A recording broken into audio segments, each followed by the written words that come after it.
Bonjour, donc nous allons continuer notre travail sur le livre Maths et Matrices. C'est un wikibook.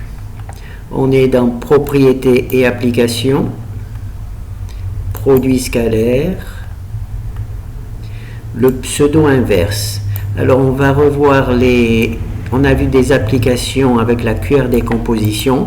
On va voir les mêmes applications, mais cette fois-ci avec le pseudo-inverse. Alors on va commencer par la méthode des moindres carrés. Cette méthode nous permet de résoudre des systèmes d'équations qui ont plus de lignes que de colonnes, que la matrice A a plus de lignes que de colonnes.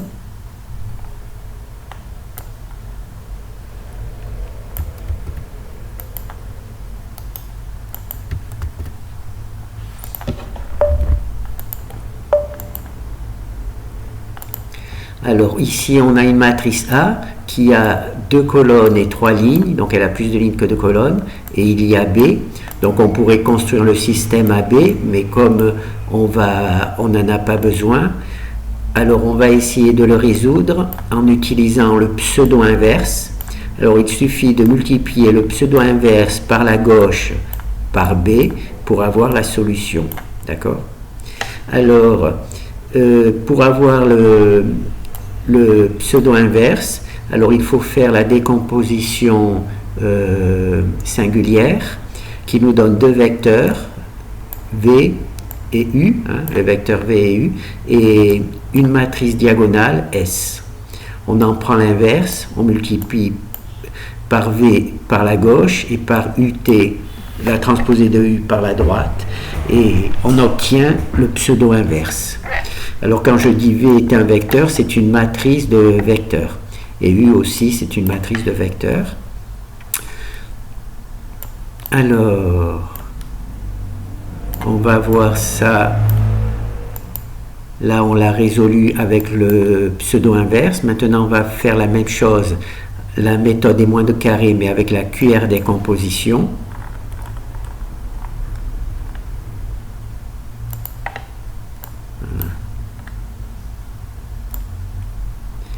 Voilà, avec la QR décomposition, on a ce résultat-là, et avec le pseudo-inverse, on a le même résultat. D'accord?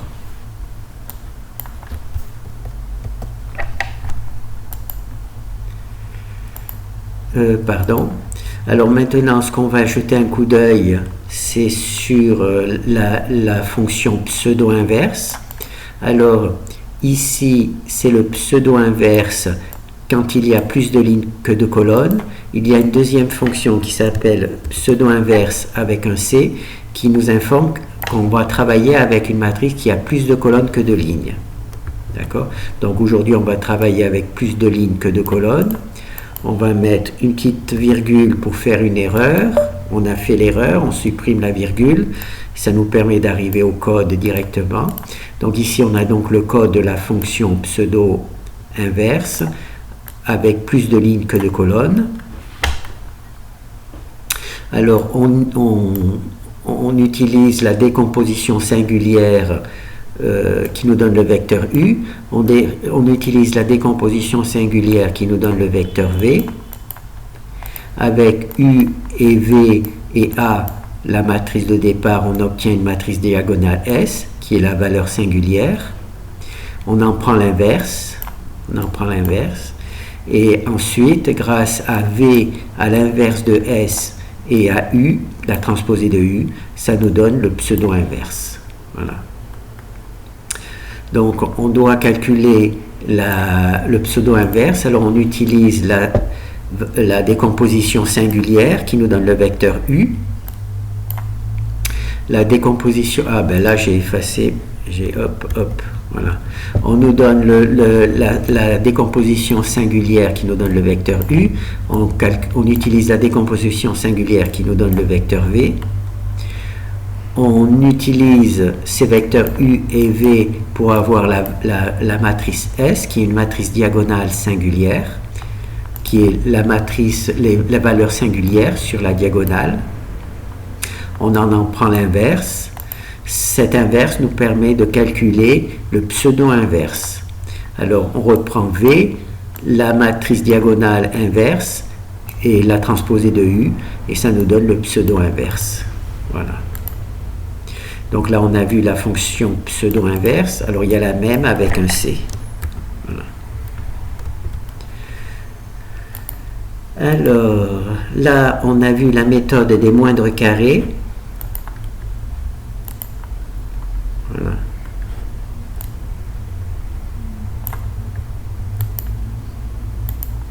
Alors là, on a vu... ça va. On a vu la méthode des moindres carrés. Maintenant, on va voir l'ajustement d'une courbe linéaire.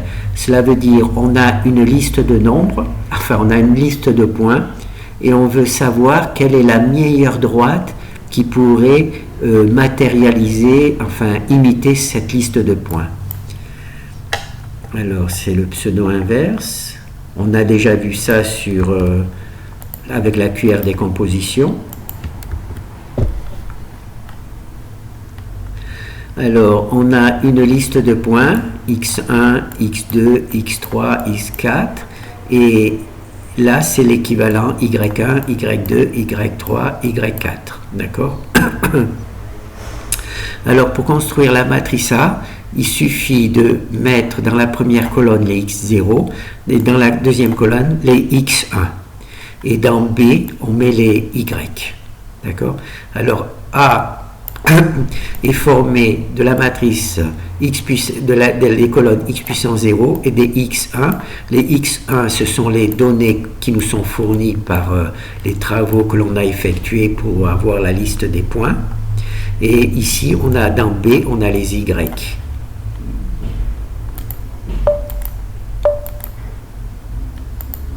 Alors, on a notre matrice A. Alors ici, c'est les x0 et ici, c'est les x1. Donc ici, premier point, c'est x1, y1. Deuxième point, c'est x2, y2, etc. Alors avec ces... Il pourrait y en avoir beaucoup plus de points. Bon, ben là, j'en ai mis peu pour que ça rentre dans la page. Avec la matrice A, on calcule le pseudo-inverse. Donc on calcule V, on calcule U. Ça nous permet d'obtenir S, et en prenant l'inverse de S et en faisant cet algorithme-là, on obtient le pseudo-inverse. Et là, on obtient donc la solution. On obtient donc la solution qui nous permet d'écrire la droite qui imite au mieux la liste de points précédente. Alors là, on l'a calculé avec le pseudo-inverse. On va la calculer avec le pseudo-inverse. Et on va voir le même travail, mais avec la cuillère décomposition. Voilà. Donc là, c'est ajustement d'une courbe linéaire aux données. C'est le même travail, mais avec la cuillère décomposition. Voilà. Donc là, c'est le résultat. Alors la droite, elle est donnée ici. Et moi, je l'ai ici. Voilà. Donc, on a les résultats ici, on a les résultats ici. Et on voit que c'est les mêmes valeurs. Voilà. Pour la droite, c'est ici. Et pour la droite, c'est ici. Voilà.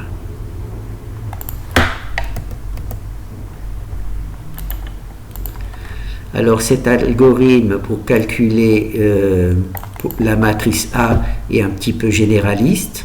On va voir qu'on va l'utiliser à plusieurs reprises. Et là, je vous conseille d'aller voir dans votre livre de cours la construction de cette matrice. Alors, donc là, on a vu linéaire. Donc, on va voir quadratique, c'est-à-dire des courbes du second degré. Alors, quadratique.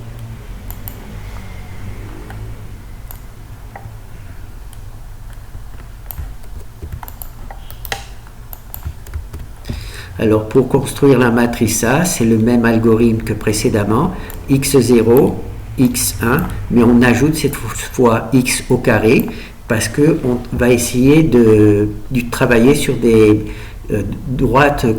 sur des courbes quadratiques. D'accord, sur des courbes quadratiques. Donc là, on a liste de points, et on s'aperçoit qu'elle pourrait éventuellement être imitée par une courbe quadratique. Donc là, on a notre liste de points.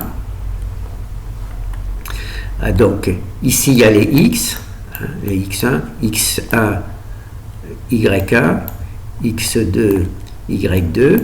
Et donc, on a construit donc notre matrice A avec les x puissance 0, x1, x2. Et pour la matrice B, on utilise les y. Alors ici, on a notre matrice A qu'on a construit x0, x1, x puissance 1, x puissance 2. Et là, les y qui correspondent.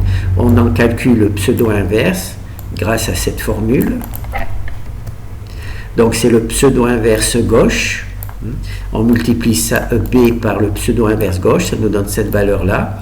Et là, c'est la courbe du second degré que l'on a pu construire grâce à ces valeurs. Alors, hop. On a fait le même travail avec la QR décomposition.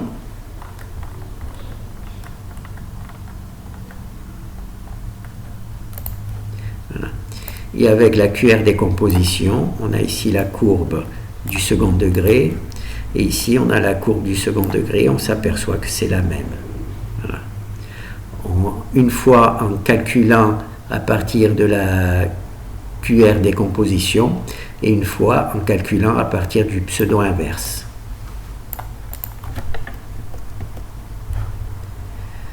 Voilà. Donc maintenant, on va faire la cubique. Voilà. Alors, la cubique. Alors là, c'est une matrice du troisième degré. C'est une matrice du troisième degré. C'est exactement le même algorithme, la même méthode. Alors, x0, x1, x2, x3, parce qu'on pense que cette liste de points serait bien limitée par une équation du troisième degré. Elle pourrait avoir beaucoup plus de points, une dizaine, une centaine. Et ces points seraient dessinés de telle manière que l'on peut imaginer qu'une équation du troisième degré corresponde bien à cette liste de points. Alors ici on a les x1, les données qui nous sont données par l'expérience, et ici il y a les y, les données qui nous sont données par les expériences, et le reste c'est bien entendu à nous de les calculer. Donc on va lancer. Alors ici on a notre matrice avec x0, x1, x2, x3, enfin x puissance 3. Ici c'est les y qui correspondent à ces x là. Là on a calculé le pseudo-inverse. Et en multipliant par la gauche B, on obtient une solution. Et cette solution nous permet d'écrire l'équation du troisième degré. On va voir par rapport à... On va voir à la QR décomposition. Donc là, c'était les matrices du troisième degré, donc les cubiques.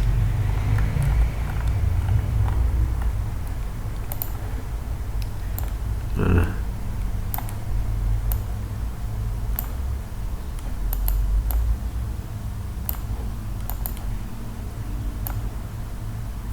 Voilà, on a à peu près les mêmes résultats. D'accord. Une fois à partir de la QR décomposition et une fois à partir du pseudo-inverse.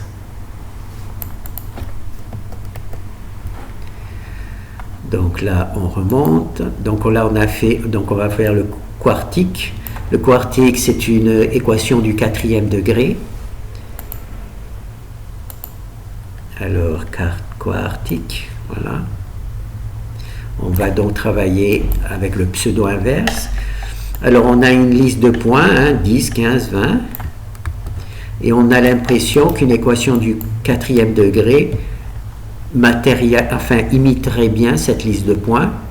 Ce qui évite donc de travailler, au lieu de travailler avec 10, 15, 20 points, on travaille directement avec une équation. Alors, ici, on a x, bon, on va la voir sur le texte. pour la construction de la matrice A, même algorithme, x à la puissance 0, x à la puissance 1, x à la puissance 2, x à la puissance 3, x à la puissance 4. Alors ici, x à la puissance 1, ce sont les données qui nous sont données par l'expérience, et à chaque x correspond un y. Voilà, ça c'est les données de l'expérience.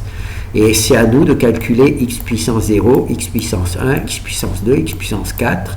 On va jusqu'à x puissance 4 parce que d'après nos connaissances, il semble que cette liste de points, qui pourrait être de 100 points, pourrait bien être imitée par une équation de x à la puissance 4. Alors ici on a notre équation A, ici c'est B, alors ici c'est les x, et ici c'est les y, et là c'est le calcul x au carré, x puissance 3, x puissance 4. Alors on a pu calculer le pseudo-inverse. En prenant le pseudo-inverse multiplié par b, on a une solution ici, et cette solution nous donne une équation permet d'écrire une équation du quatrième degré. Alors on va voir le résultat. Alors ici, là c'est, comment ça s'appelle, la solution avec la QR décomposition. Alors il va falloir un peu réduire, voilà.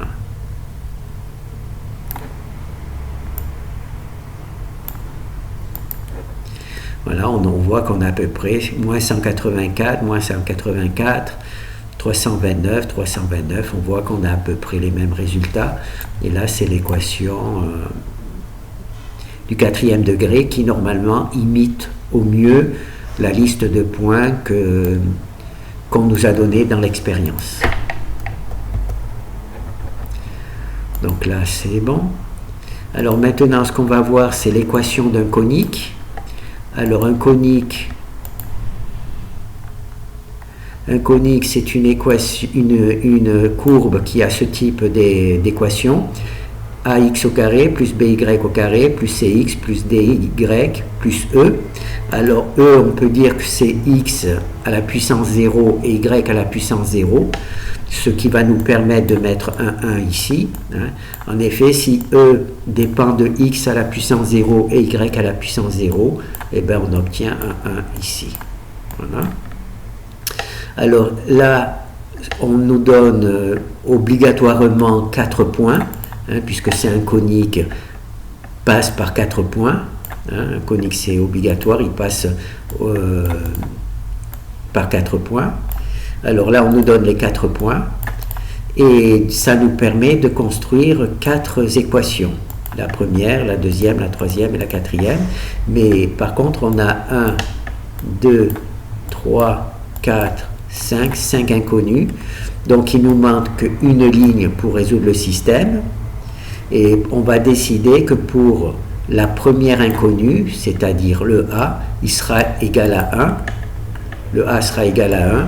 Donc ici, on met A égale 1. Ici c'est A, ici c'est la colonne des B, ici c'est la colonne des C, ici c'est la colonne des D, et ici c'est la colonne des E. Donc on va dire que A est égal à 1. Voilà. C'est comme ça qu'on construit la matrice. Alors, là, ce que je vais faire, donc déjà je vais remettre ici. Ici, je vais prendre l'équation conique, donc le conique.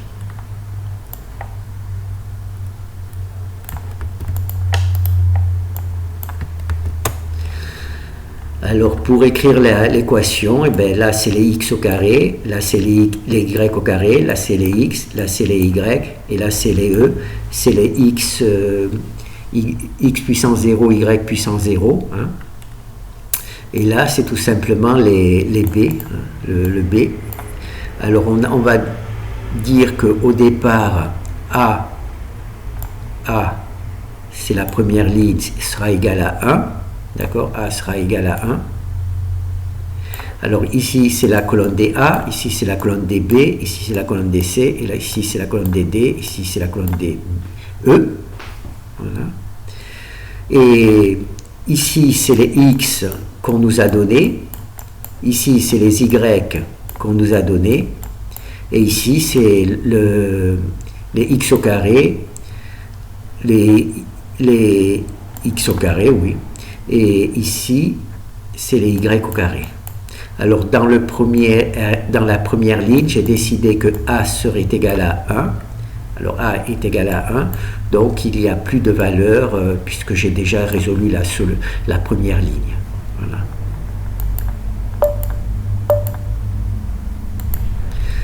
Alors, il faut trouver les coefficients A, B, C, D, E qui passent par ces 4 lignes, par ces 4 points, pardon, par ces 4 points. Alors, pour ça, on a construit la matrice. Alors, les 4 dernières lignes ont été construites à partir des 4 points qui nous sont donnés, les 4 points qui nous sont donnés. La première ligne, j'ai décidé que A serait égal à 1. Donc, j'ai donné A égale 1 pour premier coefficient. Et là, donc là, c'est la colonne pour définir les A. Là, c'est les B. Là, c'est les C. Là, c'est les D. Et là, c'est le E. Voilà. Alors, j'ai calculé le pseudo-inverse de la matrice A. Ça m'a donné ça. Et donc, je peux écrire, grâce à ces valeurs-là, je peux écrire cette équation-là qui correspond à l'équation du conique qui passe par les 4 points quelque part. Les 4 points, je ne les ai plus. Bon. Qui passe par ces 4 points. Le conique qui passe par ces 4 points. Alors, on peut vérifier avec l'équation résolue par la QR décomposition.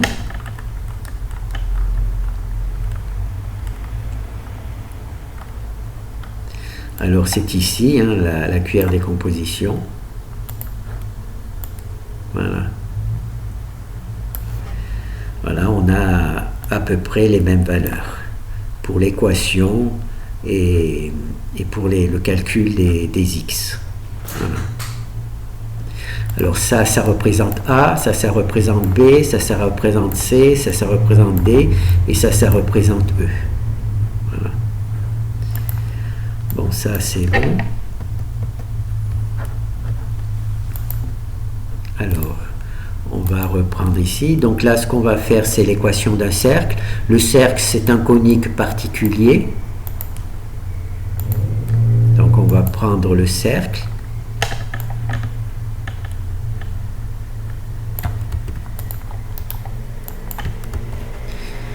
Alors on va voir un petit peu. Alors dans Gauss-Jordan, j'ai donné un peu plus d'explications pour l'équation d'un cercle. Alors qu'un cercle, c'est un conique particulier. En effet, x au carré et y au carré ont le même coefficient. Mais ça fait quand même 5 coefficients, 1, 2, 3, 4, 5. Par contre, pour un cercle, on a besoin juste de 3 points, alors que pour un conique qui n'est pas un cercle, on a besoin de 4 points. Donc là, on a besoin de 3 points pour un cercle. Donc ça nous donne 3 lignes, 3 lignes. Alors la première colonne, c'est x au carré, y au carré, x, y, et le truc x au carré, x puissance 0, y puissance 0. Donc ça nous donne 1. Donc ça nous donne 3 lignes. Malheureusement, nous, on a 5 inconnus. Même si le A est donné 2 fois, ça nous fait quand même 5 inconnus. Donc il nous faut rajouter 2 lignes. Donc on rajoute 2 lignes. Alors on va décider que le premier A c'est égal à 1, que le deuxième A, le A du x au carré est égal à 1, le A du y au carré est aussi égal à 1. Pourquoi? Parce qu'on veut l'équation d'un cercle, et un cercle, il faut que le A et le B, que le A et le coefficient de x au carré et de y au carré soient identiques. Voilà. Et donc là, on a bien une matrice qui a 5 lignes et 5 colonnes, donc on va pouvoir le résoudre. Alors, maintenant, il faut que je récupère l'équation d'un cercle, donc ici.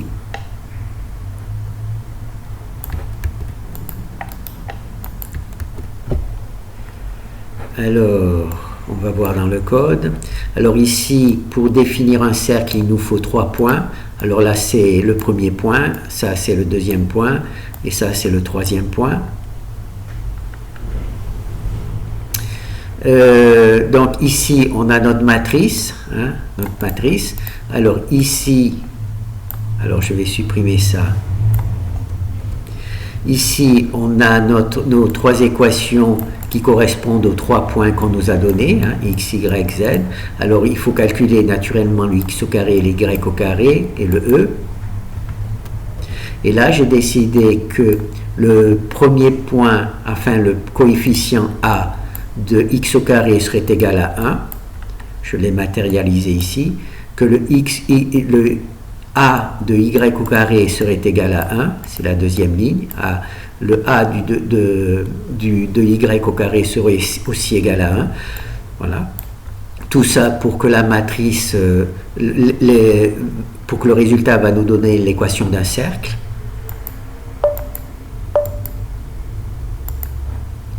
Alors, ce que l'on veut, c'est l'équation d'un cercle. Ce qui caractérise l'équation d'un cercle, c'est l'équation d'un conique. Donc, le a, dont le coefficient de x au carré et de y au carré sont identiques. Voilà. C'est ce qui caractérise un cercle. Alors, pour un cercle, alors pour un conique, il faut 4 points. Pour un cercle, il n'en faut que 3. Ceci nous permet de construire les trois dernières lignes. Hein. Ça nous permet de construire les 3 dernières lignes. Et pour les 2 premières, j'ai décidé que a et le a de x au carré et le a de y au carré seraient égales tous les deux à 1. Donc là, on pourrait construire le système, mais en fait, on n'en a pas besoin, puisqu'on va utiliser le pseudo-inverse. Hein. Pseudo-inverse, comme d'habitude. Hein. Ça, c'est la matrice de vecteurs de la décomposition singulière. Là, c'est la matrice des vecteurs U de la décomposition singulière. Là, c'est la matrice, les valeurs propres qui sont sur une matrice diagonale. On en prend l'inverse et on fait ce calcul. On obtient le pseudo-inverse. Quand on multiplie le pseudo-inverse par B, on obtient cette valeur-là. Et cette valeur-là nous permet d'écrire l'équation du cercle. Alors, on va réduire un peu ça. Voilà, on va regarder comme ça. Et on va voir avec la QR décomposition. Alors là, c'est l'équation d'un cercle par la QR décomposition. C'est les mêmes données, hein, donc ça permet de vérifier. Alors, c'est ici le résultat. Voilà. Et nous, c'est ici le résultat. Et on voit qu'on a à peu près les mêmes données. D'accord ? Ici, il y a le résultat qui est là. Voilà. On a à peu près les mêmes données. Voilà.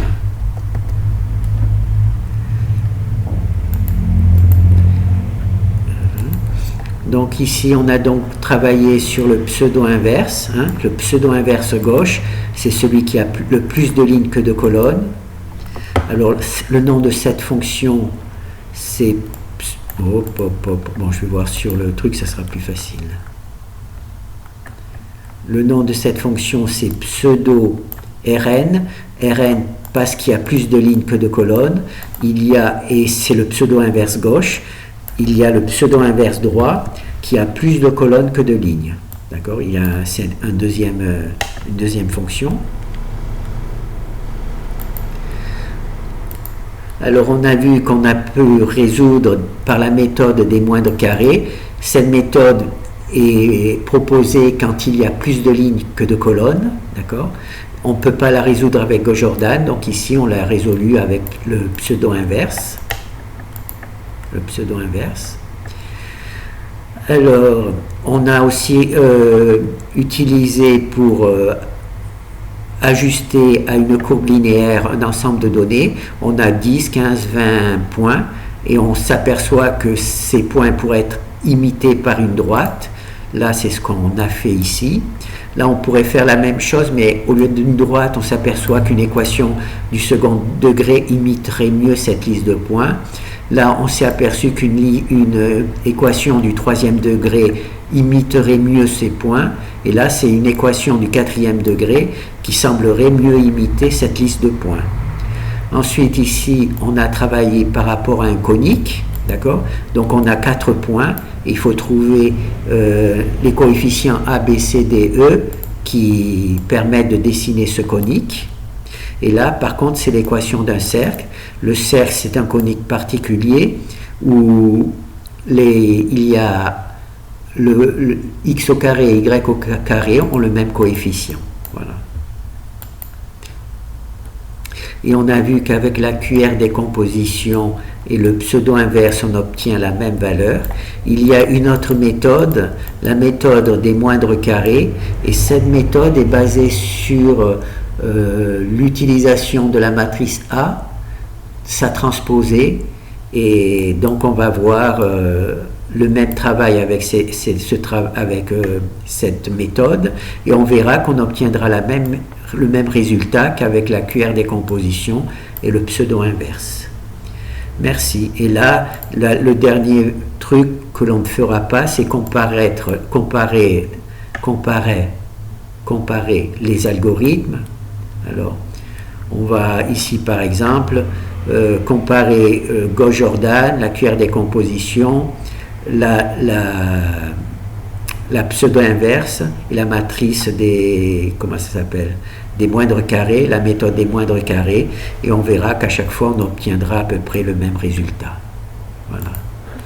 Donc maintenant, la seule chose qui nous reste à voir, c'est la méthode des moindres carrés. Merci.